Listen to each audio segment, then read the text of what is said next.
Mr. Toastmaster, honored guests, and by honored guest I mean all those who didn't pay, ladies and gentlemen, and Blaine Earon. Listening to Stan give all those accolades about my background reminds me of the horns of a steer, and that is a point here and a point there, and a lot of Stan's bull in between. Needless to say, I'm greatly honored to be the presenter for Blaine Earon. I first met Blaine in 1952 when he was a Lions rookie coming to rookie training camp. He was one of 8 rookies that made the squad that year, which was quite an accomplishment because it was a championship year. He came on board with the Lions with the likes of Pat Summerall, who was his roommate, Yale Larry, Jim David, Tom Dublinsky, Bob Miller, Byron Bailey, and Stan Campbell. At 190 pounds, Blaine was the smallest defensive end in the National Football League. However, pound for pound, he was the best there was. He had the luxury of doing everything he could to put weight on, while the rest of us had to constantly fight off the pounds. I think Blaine's greatest asset was he had no fear on the football field or off. It mattered not what the odds, and I might say he was therefore very highly regarded by his teammates. And having this lack of fear off the field, I might elaborate somewhat and tell you a story that I'm probably not sure if Blaine ever even told Betty, his wife. But I'm going to tell it anyway. My ad hoc assignment with the Detroit Lions was to be in charge of entertainment during those years. And this involved, number one, advising all of the Catholics on the team what time Sunday Mass was in the city we were in, and where the church was. Then number two, find the best $1.50 dinner buffet in town. You've probably done some of that, Tom. And number three, during the exhibition season, when we played games in the dry states of Texas and Oklahoma, I had to find where the 6% beer was.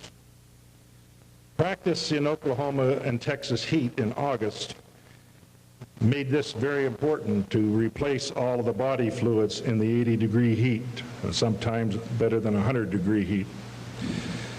While in Norman, Oklahoma in 1952, I made arrangements with Lieutenant Duggart to use the officers' club at the naval base there for the whole week.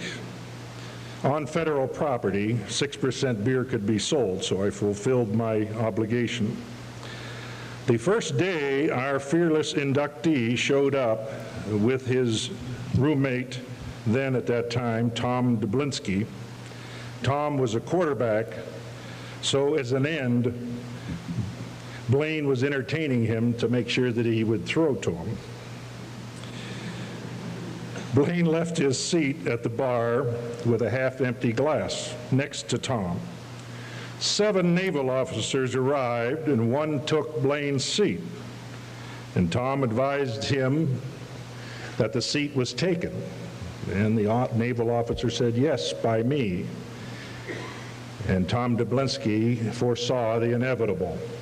On Blaine's return from the John, he asked to have his seat. The naval officer said no, and yes, you know what happened. Blaine decked the naval officer. The 6 other naval officers attacked, and Tom and Blaine, like 2 John Waynes, were back-to-back in the wildest free-for-all the officers' club in Norman, Oklahoma ever had. The manager let them escape out of the side door with the entire officers of the base chasing them. This is all the information I got on a second-hand basis. I called the next day to apologize. Lieutenant Duggart said the team was still welcome, but don't let that Blaine Earon come back here or we'll kill him. Now that was quite a threat. And of course, it did sound interesting to me at the time, and I really never did warn him about it. Well, I and the rest of the team wanted to see a replay. We really thought it was... We almost nicknamed him John Wayne, but then thought the better of it for John Wayne's sake. Blaine, it's indeed an honor for one's own hometown to show their appreciation for all of the things you've accomplished in football. And you should cherish this honor above all, but the ones that you may receive. Now, just as I gave you instructions when you were a rookie with the Lions, allow me to give you some instructions, or now that you're going through the ages of 60s, give you some rules that all of us 60-year-old men must abide by. There are only 2 rules, and we find it very necessary to abide by the rules. So rule number 1, anytime you pass a John, go in.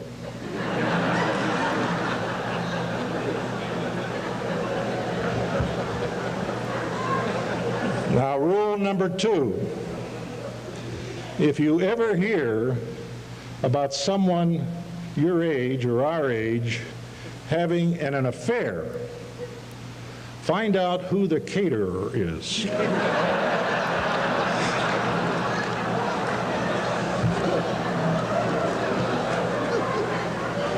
And with that, ladies and gentlemen, allow me the pleasure of presenting to you your 1989 inductee into the Blair County Sports Hall of Fame, Blaine Earon.